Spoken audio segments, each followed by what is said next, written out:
भले कैले हमसे उघात हो, नहीं बुझले हमर जज्बात हो। कैनी जे कारा विश्वास हो, उहे तुरलस हमारे आस हो।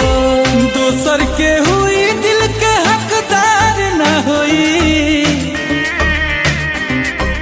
ऐसन गलती हमसे बार बार न होई। प्यार न होई केहू से प्यार न होई, प्यार न होई केहू से प्यार न होई।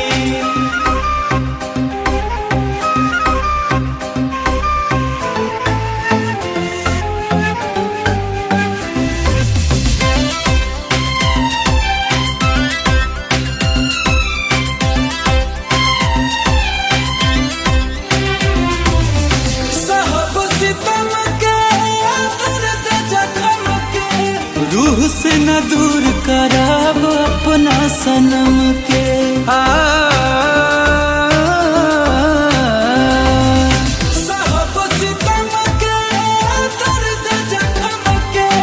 रूह से न दूर कराब अपना सनम के। वफा के नाम पे हमारा सब व्यापार न होई,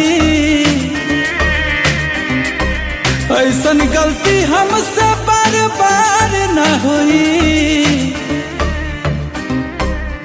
प्यार न होई केहू से प्यार न होई, प्यार न होई केहू से प्यार न होई।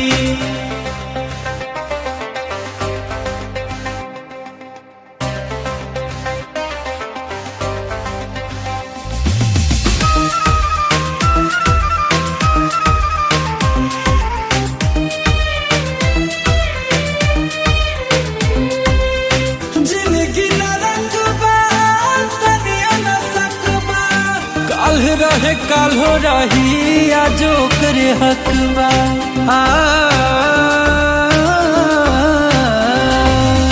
जिंदगी न रंगबा तनिया न सकबा, काल रहे काल हो रही आजो करे हकबा। चंदन गुंजन के कब तकरार न होई, ऐसन गलती हमसे बार बार न होई।